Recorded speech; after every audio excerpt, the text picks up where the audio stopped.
sur le mariage de Catilly. Ô jour affreux, ô fatal Hyménée, pleurez Vénus, pleurez tendres amours. Celle que j'aime, à l'autel entraînée, courant tremblant, victime couronnée, sous d'autres lois s'enchaîner pour toujours. C'en est donc fait, ma chère Catilly. Quand j'ai ton cœur, un autre aura ta foi. Ce nouveau nœud rompt le nœud qui nous lie. C'en est donc fait, et tu n'es plus à moi. Pour ton amie désormais étrangère, tes yeux si doux de rigueur vont s'armer. En te parlant du nom de ma bergère, je ne dois plus tendrement te nommer. Il faut cesser de te voir à toute heure, de te chercher, de te suivre en tout lieu. Mais séparés par 100 murs odieux, jamais hélas, dans la même demeure, le doux sommeil ne fermera nos yeux. Qu'est devenu ce temps, cet heureux âge, où les mortels, n'ayant reçu des cieux qu'un champ fertile, un corps laborieux, des fruits, des fleurs et des bois en partage, près d'une eau pure, exempte de tristes soins, à peu de frais contentaient leurs besoins. Et deux à deux, sous des toits de feuillage, goûtaient en paix de fortunés loisirs, pauvres d'argent et riches de plaisir. Dans ces beaux jours, hélas, digne d'envie, ta voix d'un père réfléchit les rigueurs, à m'en combler des plus douces faveurs. À tes genoux, j'aurais passé ma vie, et la mort seule eût désuni nos cœurs. L'or aujourd'hui règne en Dieu sur la terre. Il faut un char de superbes atours. L'or au plaisir à déclarer la guerre. Il foule aux pieds les plus tendres amours. L'or t'a livré à l'objet de ta haine. D'un riche époux tu vas suivre les lois, et moi, réduit, pour distraire ma peine, à la chanter d'une mourante voix, je traîne, hélas, ma fortune est certaine, au champ de Mars et dans la cour des rois. Oublions-nous quand le ciel nous sépare, le ciel lui-même a reçu tes serments. Il punirait. Pardonne, je m'égare. Non, non, crois-moi, le ciel n'est point barbare. Il permet tout aux malheureux amants. Il a voulu que l'amant ait pleuré, qu'un sort impie ou qu'une injuste loi force à donner sa main désespérée, et qu'à l'autel on traîne malgré soi, puis oublier impunément la foi, que sa faiblesse ou sa crainte a juré. C'est moi qui d'un soin enchanteur, dès ton aurore et su remplir ton âme, je suis l'objet de ta première flamme, dans l'art d'aimer ton premier précepteur. Ton cœur sensible est mon heureux ouvrage. Tu m'appartiens. C'est moi seul qu'on outrage, et ton époux est un usurpateur. Quoi? Je verrai son insolente ivresse?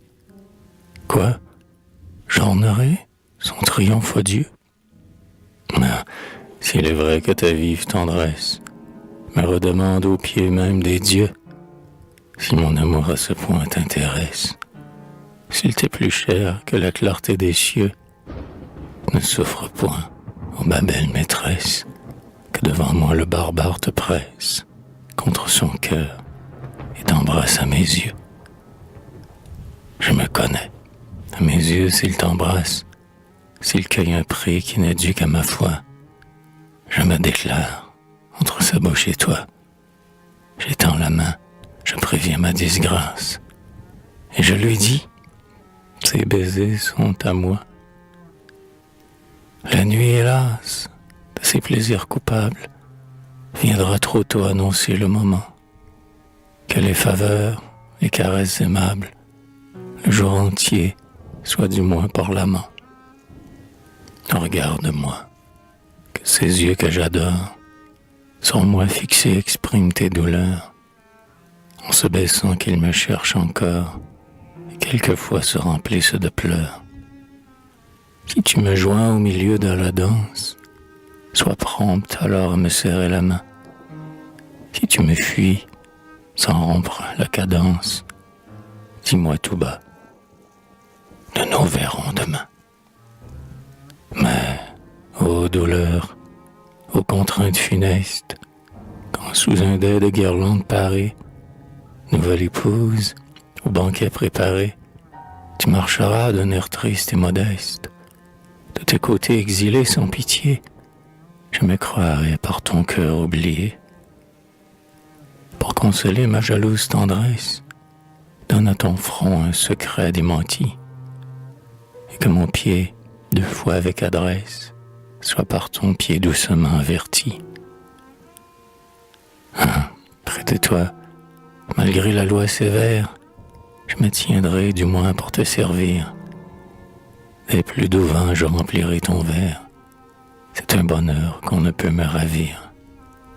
Seul, après toi, que ton ami l'obtienne, dans ce cristal m'enivrant de plaisir, ma bouche avide aura soin de choisir les bords heureux qu'aura pressé la tienne.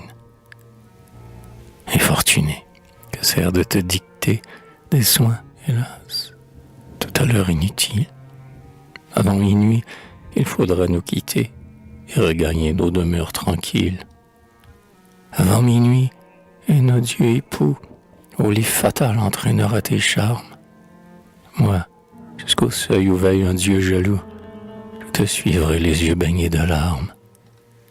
Et j'entendrai, pour dernière alarme, sur toi soudain se fermer les verrous. Alors tu deviendras sa proie. Il ravira son baiser amoureux. Que dis-je? Hélas, dans ces moments affreux, les baisers seuls combleront-ils sa joie? Combat du moins dans ce pressant danger, pleure, gémit et détourne la bouche. N'accorde rien, fuis au bord de ta couche et vends-lui cher un bonheur mensonger. Si le ciel, ce ciel qui m'abandonne, entend mes vœux, il ne souffrira pas que l'inhumain, profanant tant d'appât, ait du plaisir, ou du moins qu'il t'en donne. Mais, quel que soit pour mon cœur éperdu, l'indigne arrêt du destin qui m'opprime, songe demain à me nier ton crime, et soutiens-moi que je n'ai rien perdu.